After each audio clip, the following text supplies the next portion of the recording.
Hello my dear மக்களே, எல்லாருக்கும் ஒரு பெரிய பெரிய பெரிய வணக்கம். இன்னைக்கான வீடியோ என்னன்னா, தலைவர் 173 ஏன் ட்ராப் ஆச்சு அப்படின்ற மாதிரி தான் சொல்லிக்கிட்டு இருக்காங்க அப்படின்றத பார்த்தா பார்க்க போகிறோம். ஸோ ஒரு பயங்கரமாக டக்குன்னு நடந்த ஒரு விஷயம். கூலிக்கு அப்புறமா ஜெயிலர் 2 பண்ணிக்கிருந்தாரு. ஜெயிலர் 2 முடிக்கிறதுக்கு முன்னாடி அடுத்த படத்துக்கான அப்டேட் என்னடா அப்படி பயங்கரமாக போயிட்டு இருக்கு. அது மட்டும் இல்லாமல் கமல் சார் ப்ரொடியூஸ் பண்ணுறாரு அப்படின்னு சொல்லி முடிக்கிறதுக்குள்ள ஒரு பூஜையை போட்டாங்க, ஒரு அப்டேட்டை கொடுத்தாங்க. என்னடா இவ்வளோ வேகமாக நடந்துக்கிட்டு இருக்கே, நினச்சிக்கிறது முடிக்கிற டைமில் இல்லை படம் நின்று போச்சு அப்படின்ற மாதிரி அப்டேட்டுன்றதை கொடுத்துட்டானுங்க.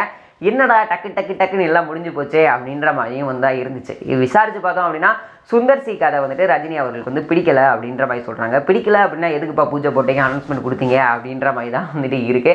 ஸோ அது மட்டும் இல்லாமல் இங்கிட்டு பார்த்தோம் அப்படின்னா, சுந்தர் சி அவர்கள் அரண்மனை 5ல் ரஜினி சார் அடிக்க வைக்கலாம் பிளான் பண்ணியிருந்தாரு. அந்த கதை தான் இந்த கதை, அதனால தான் வேணான்னு சொல்லிட்டாங்க அப்படின்ற மாதிரிலாம் போயிட்டு இருக்கு. பட் ஆனால் என்ன உண்மை அப்படின்னா, கமல் அவர்கள்ட்ட கேட்டப்பவே சொல்லிட்டாரு, ரஜினி அவர்களுக்கு இந்த கதை பிடிக்கல, அவர்களுக்கு பிடிச்ச மாதிரி ஒரு டேரக்டர் தேடிட்டு இருக்கோம் அப்படின்ற மாதிரி தான் சொல்லிக்கிட்டு இருக்காங்க.